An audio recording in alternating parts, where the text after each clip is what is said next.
And welcome back to Jersey Central on the new Talk Radio 1450 WCTC, the voice of Central Jersey.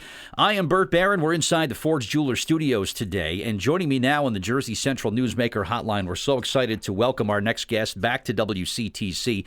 He's got an outstanding new book out there that's called Reviving America, How Repealing Obamacare, Replacing the Tax Code, and Reforming the Fed Will Restore Hope and Prosperity. He's doing a big book signing event in Bridgewater that we're sending contest winners to this week. And it's really my honor to welcome back a Jersey icon to WCTC from the business world, Steve Forbes, back with us this morning. Mr. Forbes, welcome back to WCTC. It's Burt Barron. How are you this morning? Doing great, thanks. Thank you, Burt, for having me on. Man, wonderful to talk to you. You were a keynote speaker at the Broadcasters Association a couple years ago, and I couldn't wait for the opportunity to get you back at our radio station. But I want to thank you for the time today. And congratulations on the new book, by the way, Reviving America, How Repealing Obamacare, Replacing the Tax Code, and Reforming the Fed Will Restore Hope and Prosperity. And we're going to break down that title in just a few moments. But talk about the process when it comes to authoring a book for you, Mr. Forbes. Is it something easy for you, or does it take some effort on your part to put words down on paper like this? I think a book is like an elephant delivering a baby. Long gestation period, much more difficult than That's you a think. visual. So I wish it got easier over the years, but it just hasn't. It's a real effort. Well, congratulations on it. The reviews on it so far have been really good. So congratulations and good luck with that going forward. But let's break this down. I guess it's called the Big Three Reforms. Let's start with Obamacare first. I know President-elect Trump has talked about Obamacare over the course of his campaign. Give me Steve Forbes' take on what Obamacare needs to be or should not be going forward.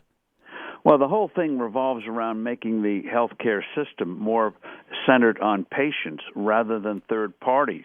Right now, the real customers for hospitals are third parties like insurance companies, employers, government, Medicare, Medicaid, and the patient is not in charge. And so the reforms we propose in the book will move to have the patient more in charge rather than third parties.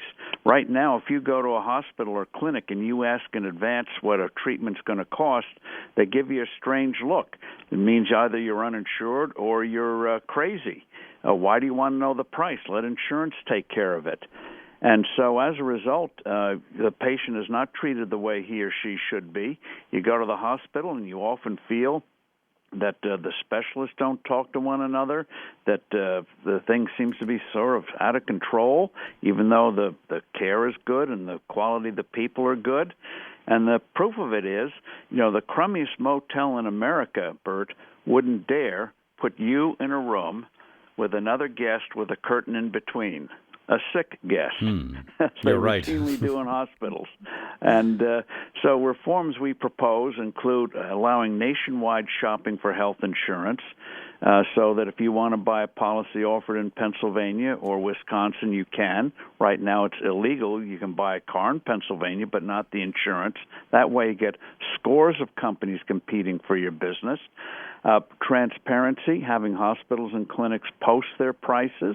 You would be stunned by the sharp differences in prices for MRIs and things like that. And having hospitals post each month how many patients die of infections received after they're admitted to the hospital.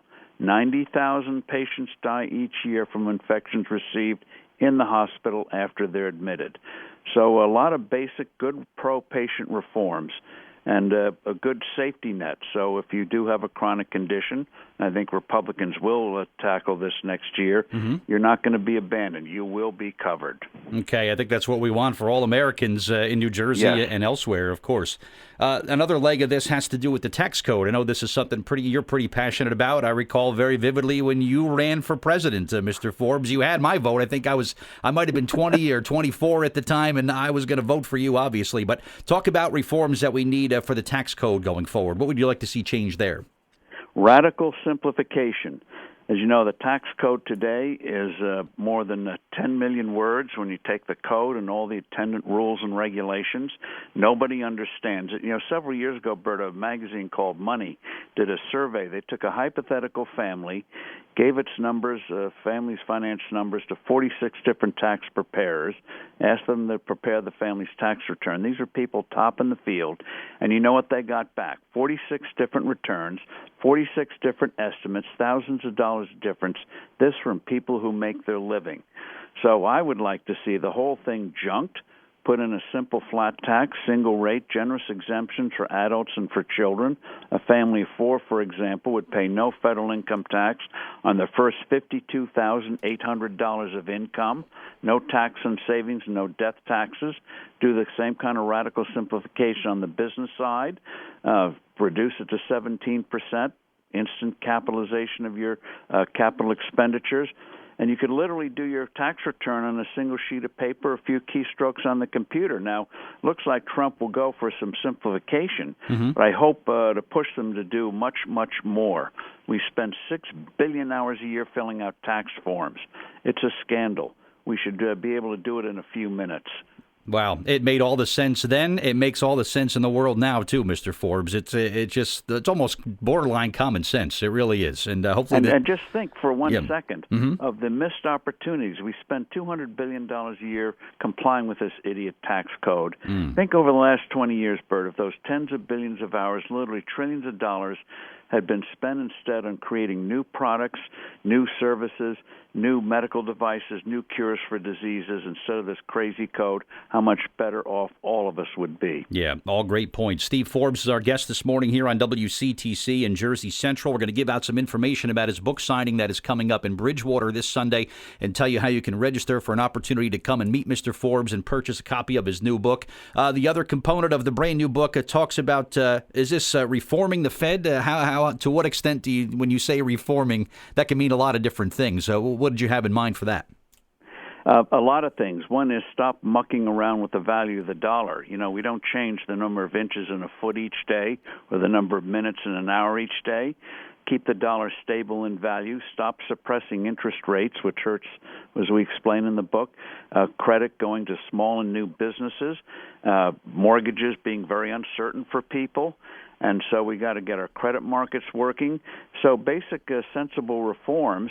And ultimately, the big kicker here is this sounds strange today, but we did it for 180 years in this country, and that is linking the dollar to gold in terms of a stable value. When you see the price of gold fluctuating, gold doesn't fluctuate in real value. That's the currency, the dollar or the yen or whatever, fluctuating. Gold has a constant value.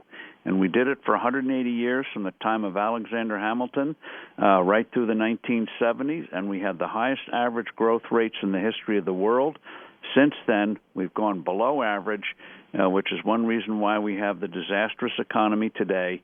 We should not let Washington politicians fool around with the value of your dollar. Wow. Steve Forbes is our guest. His brand new book, an absolute must-read. It is called Reviving America, How Repealing Obamacare, Replacing the Tax Code, and Reforming the Fed Will Restore Hope and Prosperity. And we're talking about his book here. Very special appearance for Mr. Forbes this coming Sunday. He'll be at the Barnes & Noble Booksellers in Bridgewater. He's going to be there this coming Sunday. It'll be a discussion, a Q&A session. Also, as you can purchase copies of the book that he will sign for you. Also, some photo opportunities will be available specifically for my contest winners this week. And I want to thank you, Mr. Forbes, for making yourself available for the autographed books and for pictures with my contest winners. I really appreciate that. Look forward to it. Thank you. Yeah, they're also going to get premium seating for your discussion, which is really exciting, too. Now, if you'd like to register for this event, call the Barnes & Noble bookstore directly in Bridgewater. Their phone number is 908-526-7425. Book signing begins at noon, open to the public. No registration is required, but it is suggested to ensure a seat. The discussion will happen at 11, so make sure you get there nice and early and don't miss this terrific opportunity to meet New Jersey's own Steve Forbes, who's going to be signing copies of his brand new book. One more question before we wrap up, Mr. Forbes. Donald Trump, president-elect, is kind of interviewing candidates for his cabinet, literally in your backyard. Trump National in Bedminster, and you call Somerset County home. If your cell phone rings and it's a call from Donald Trump, do you at least consider and hear him out what he has to say to perhaps see what role Steve Forbes can play in his cabinet? when the president-elect, especially Donald Trump, calls, you take the call and you listen. Absolutely. Right. Excellent. Well, a real honor to talk to you again, Mr. Forbes. Good to talk to Have a you. great Thank day. you. Best for you in the holiday season, and good luck on Sunday. We'll talk again soon, all right? Look forward to it, Bert. Thank you.